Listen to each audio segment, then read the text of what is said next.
During the previous season, one of the biggest and likely most dangerous phenomenon that came out of the new technical regulations was the porpoising, and the FIA did everything it could to minimise it and allow for clean and safe racing. However, the next GP in Australia will see a massive change in one of the critical departments that were meant to keep the drivers safe while they are on the track, the TD39. And we can't help but wonder, has the FIA subsequently admitted they got it all wrong with the new regulations with this move?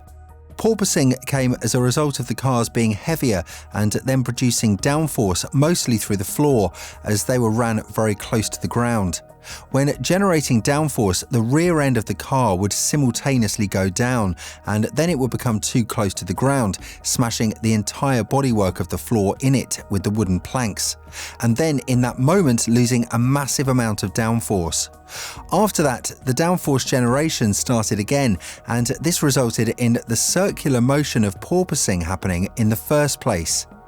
You already know what kind of drama it provoked back in 2022 when Hamilton came out limping and holding his back after the Baku GP race, when the FIA had to introduce a rule in which the flexion of the floors, which was the main combat for the porpoising at that point of the season, had been limited to just 1 millimetre, as Mercedes were the first to blame teams like Ferrari and Red Bull that their floors are flexing much more than they should, resulting in their cars not porpoising at all.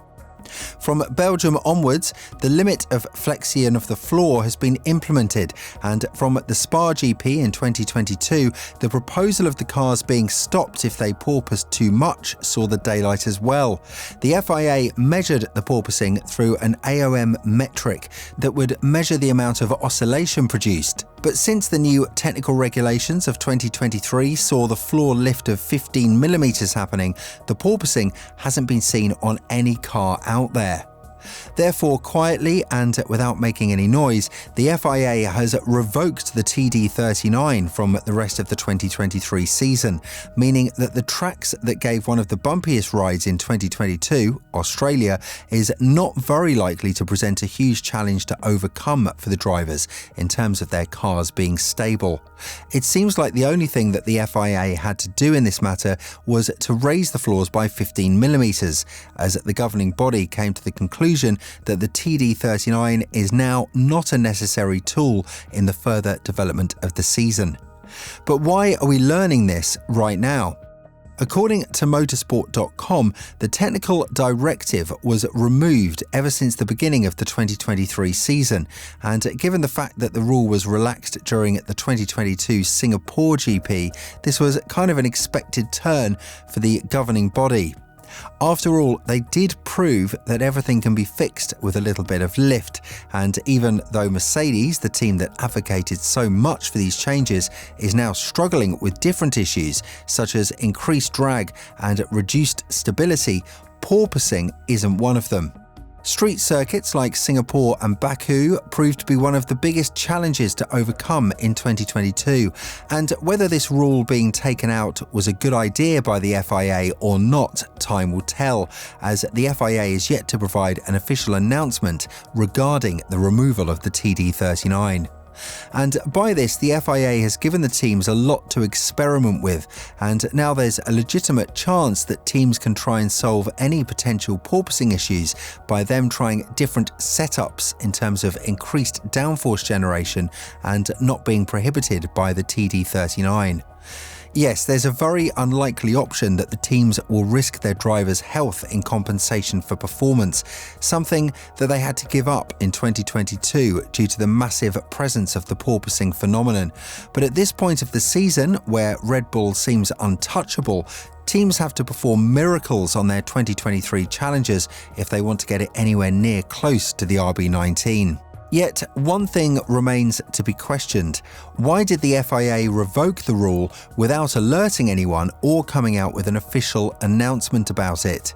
Even if they were in the right, which is something we don't doubt now that the cars aren't bouncing as much, could it be that they're afraid to admit the rules about the flexi floor back in 2022 were brought in a rush and under the pressure of Mercedes?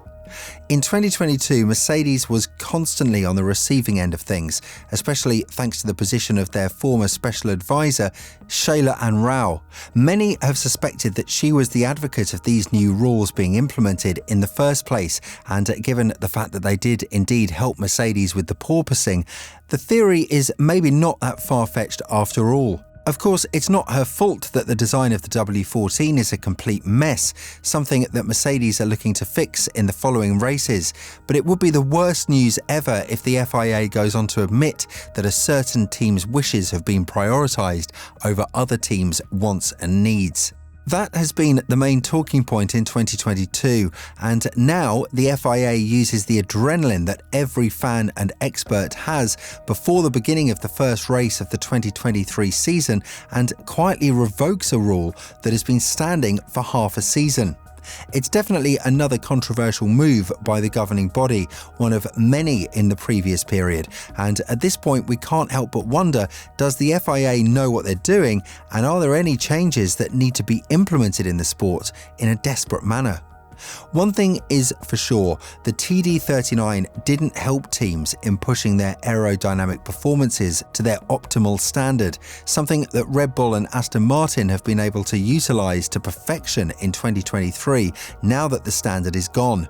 According to experts, the effect that the TD39 had on the aerodynamic performance and the setup of the car was huge, as it was too disruptive ever since it was introduced after the finalisation of the 2023 car's design.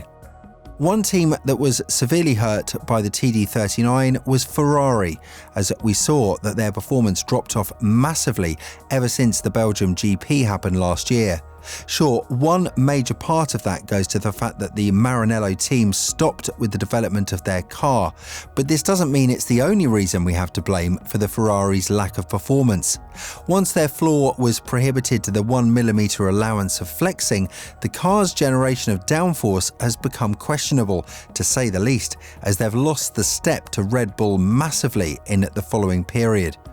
And it's worth mentioning that Sainz SF23 has shown some vivid porpoising during the pre-season testing in Bahrain, which means that even though their car was supposed to be the most second competitive one on the grid, we're now seeing that the TD39 had a massive effect on how the SF23 turned out as a car.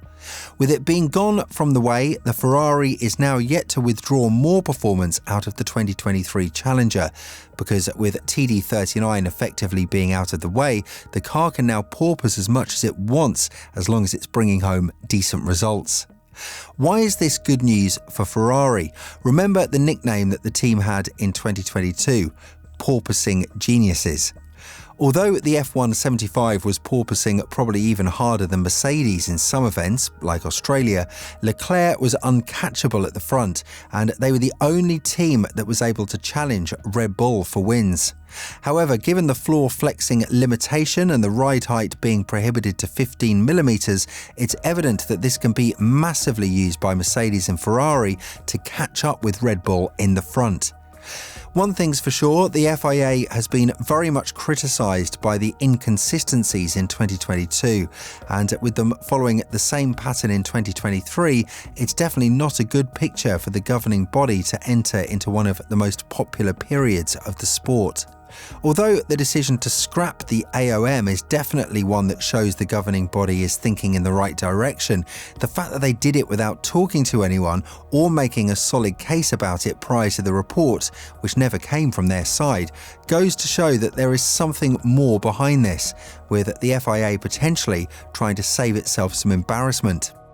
With that in mind, what do you think about the TD39 being revoked? Do you think it was the right move to make by the FIA, or do you think that it was unnecessary to be implemented in the first place?